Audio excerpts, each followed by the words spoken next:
இதுதான் home screen. இதில வந்து ஃபர்ஸ்ட்டு என்ட்ரீஸ்லாம் முடிச்சதுக்கப்புறமா பில் போட ஸ்டார்ட் பண்ணணும். எப்பயுமே பில் போட ஸ்டார்ட் பண்ணுறதுக்கு முன்னாடி கஸ்டமர் என்ட்ரி, ஸ்டாக்கு இது எல்லாமே ஏரியா, அப்புறம் வெஹிக்கிள் நம்பர் இது எல்லாமே ஆட் பண்ணியிருக்கணும். ஸோ, இங்க வந்து கஸ்டமர் நேம நம்ம சேவ் பண்ணி வச்சிருக்க கஸ்டமர் நேம் எல்லாமே இங்க ஷோ ஆகும். இதுலேருந்து சர்ச் பண்ணி எடுத்துக்கலாம். இதில எதுவுமே புதுசா ஆட் பண்ணக்கூடாது. ஏற்கனவே ஆட் பண்ணியிருக்கிறத மட்டும் தான் எடுக்க முடியும். உங்களுக்கு புது கஸ்டமர் வராங்க அப்படின்னா கூட, நீங்க கஸ்டமர் என்ட்ரில போயிட்டு அவங்கள ஆட் பண்ணிக்கிட்டு, அப்புறம் தான் சேல்ஸ் என்ட்ரில வந்து சர்ச் பண்ணி எடுக்கணும்.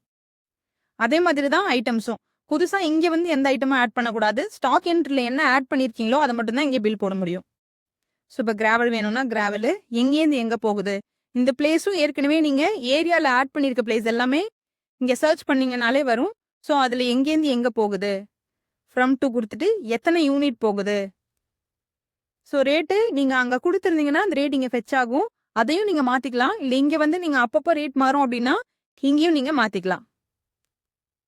ஸோ, ரேட் அதுவே கால்குலேட் ஆகி இங்க வந்துரும். Vehicle number.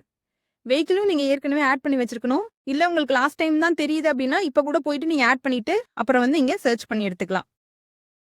ஒன்ஸ் ஆட் பண்ணிட்டீங்கன்னா, அந்த வெஹிக்கிள் எப்பவுமே அவைலபிளா இருக்கும். அடுத்து நீங்க டிசி போட்டிருப்பீங்க இல்லையா? அந்த டிசி நம்பர் இங்க குடுக்கணும். டிசி டேட்டு எப்ப போட்டீங்களோ அப்போ அந்த டேட் குடுக்கணும் இங்க.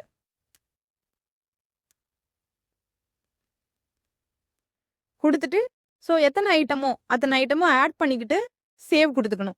சேவ் வந்து F6 குடுத்தீங்கன்னா, அது சேவ் ஆயிடும். பேமெண்ட் கேக்கும். கேஷா, செக்கா?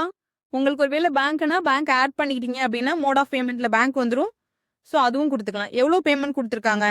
ஃபுல் பேமெண்ட்டும் குடுத்துர்றாங்கன்னா, ஃபுல்லா இங்க என்ட்ரி போட்டுக்கலாம். இல்ல பார்ஷியல் பேமெண்ட்னாலும், பார்ஷியல் பேமெண்ட்டா இங்க என்ட்ரி போட்டுக்கிட்டா, மீதி எல்லாம் உங்க பேர்ல கிரெடிட்டா சேவ் ஆயிடும். ஸோ, அவ்வளதான். இதான் பில்லிங்க வந்து சேவ் பண்ணணும்.